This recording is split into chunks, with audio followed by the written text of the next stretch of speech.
Everyone, आज मैं आपको 10th क्लास का फर्स्ट चैप्टर स्टार्ट कर रही हूँ जिसका नाम है केमिकल रिएक्शंस एंड इक्वेशंस। जैसा कि आप लोग जानते हैं, इस टाइम लॉकडाउन में सभी स्टूडेंट्स को काफ़ी प्रॉब्लम हो रही है ऑनलाइन स्टडी में। जो बच्चे किसी तरह से अपना वर्क नहीं कर पा रहे हैं वो इन नोट्स को यूज़ कर सकते हैं और अच्छे स्कोर गेन कर सकते हैं।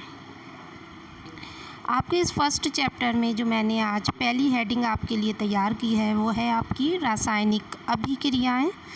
रासायनिक अभिक्रियाएं क्या होती हैं? ये वो प्रक्रियाएं हैं जिनमें नए गुणधर्मों के साथ नए पदार्थ बनते हैं।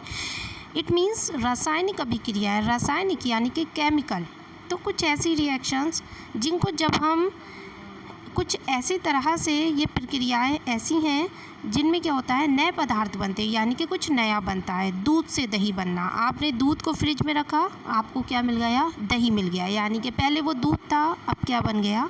दही बन गया। दूसरा आपका है भोजन का पकना, यानी कि खाने का पकना।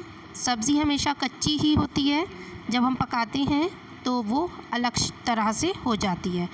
अगला है मैग्नीशियम रिबन को वायु में चलाने पर मैग्नीशियम ऑक्साइड का निर्माण होना। ठीक है, तो मुझे उम्मीद है आप लोगों को समझ में आ गया होगा रासायनिक अभिक्रियाएं क्या होती हैं। तो वे अभिक्रियाएं जो नए गुणधर्मों के साथ साथ नए पदार्थ बनाती हैं, जैसे दूध से दही बनना, भोजन का पकना, मैग्नीशियम रिबन को वायु में चलाने पर मैग्नीशियम ऑक्साइड का निर्माण होना। अगला आता है रासायनिक अभिक्रियाओं के अभिलक्षण। अभिलक्षण तो आपके इसमें जो हैं वो मैंने 5 अभिलक्षण बताए हैं। पहला आपका है गैस का उत्सर्जन। जैसे जिंक और तनु सल्फ्यूरिक अम्ल के बीच रासायनिक अभिक्रिया में हाइड्रोजन गैस निकलती है। जब हम जिंक और तनु सल्फ्यूरिक अम्ल को क्या करते हैं, रासायनिक अभिक्रिया कराते हैं, तब हमें कौन सी गैस मिलती है? हाइड्रोजन गैस मिलती है। पहले आपका गैस का उत्सर्जन। दूसरा है आपका तापमान में परिवर्तन। जैसे चूने और पानी के बीच जब अभिक्रिया से बुझा चूना बनता है और काफ़ी मात्रा में हमें ऊर्जा मुक्त होती है। तीसरा है आपका अपक्षेप का बनना।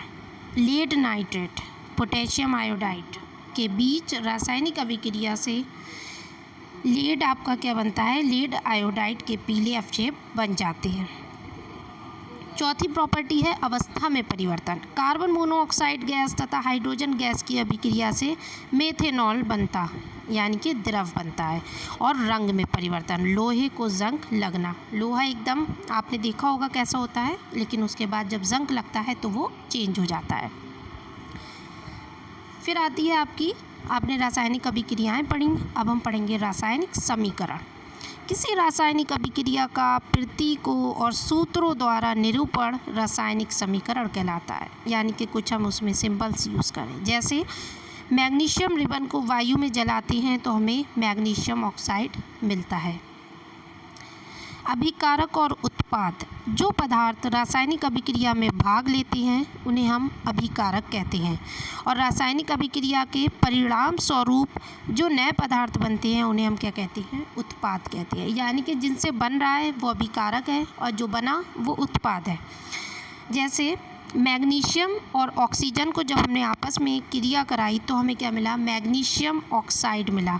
और मैग्नीशियम ऑक्साइड मिला तो इसमें क्या हो गया? आपके मैग्नीशियम और ऑक्सीजन आपके अभिकारक है और मैग्नीशियम ऑक्साइड आपका उत्पाद है। अगला है संतुलित रासायनिक समीकरण। ऐसे समीकरण जिसमें अभिकारक और उत्पाद में प्रत्येक तत्व के परमाणुओं की संख्या बराबर हो उसे हम संतुलित रासायनिक समीकरण कहते हैं। यानी कि इसमें क्या हो रहा है, आपके अभिकारक जिससे बना रहे थे और उत्पाद, इन दोनों के ही परमाणुओं की संख्या कैसी हो? आपकी बराबर हो। For example Zn plus H2SO4 is equals to ZnSO4 plus H2। ये आपका इज इक्वल्स टू का साइन है, जो ए मैंने लिखा है ये आपका तीर बनेगा। यानी कि देखिए हम कैसे पहचानेंगे ये संतुलित है या फिर आपकी नहीं है। लेफ्ट हैंड साइड पे आपका एक Zn दे रखा है और राइट हैंड साइड पर भी आपको ZnSO4 में एक ही Zn है, यानी कि ये दोनों कैसे हैं? सेम है। फिर देखिए आपका प्लस H2 में भी आपका 2 H है और इधर भी आपका राइट हैंड पर 2 ही H है, एक S उधर है, एक S इधर है, O आपका 4 उधर है और इधर है, यानी कि ये आपकी रासायनिक समीकरण कैसी है, संतुलित रासायनिक समीकरण। इफ़ वी सपोज अगर हम मान लें हमारे पास होता है Zn प्लस H3SO2 और इधर होता है ZnSO4 प्लस H2, यानी कि दोनों चीज़ें आपकी क्या है, बैलेंस नहीं है, तो आप इसे क्या कहेंगे कि ये आपकी बैलेंस नहीं है। तो जिंक और सल्फ्यूरिक अम्ल, इधर आपको क्या मिल गया, आपको जिंक सल्फेट इधर आपका, ठीक है। अगला आपका आ रहा है असंतुलित रासायनिक समीकरण। संतुलित मैं आपको बता चुकी हूँ, ऐसा समीकरण जिसमें अभिकारक और उत्पादों में एक और अधिक तत्वों के परमाणुओं की संख्या असमान हो, उसे हम क्या कहते हैं, असंतुलित रासायनिक समीकरण कहते हैं। जैसे Mg प्लस O2 MgO, ठीक है, O2 और is equals to MgO, is equals to का साइन लगेगा इसमें आपका। रासायनिक समीकरणों का संतुलन कैसे करते हैं, किसी रासायनिक समीकरण में अभिकारक और उत्पादों में प्रत्येक तत्व के परमाणुओं की संख्या बराबर करने की प्रक्रिया को हम क्या कहते हैं, रासायनिक समीकरण का संतुलन कहते हैं। मुझे उम्मीद है बच्चों आप लोग को समझ में आ गया होगा। आपको बिल्कुल भी रटना नहीं है, थोड़ा अच्छे से इसे समझना है, पढ़ना है, और मैं आपको हर लेक्चर में थोड़ा ही थोड़ा दूंगी ताकि आप लोग करते रहिए। आप लोग अपने बोर्ड एग्ज़ाम के लिए अच्छे से तैयार हो सकें।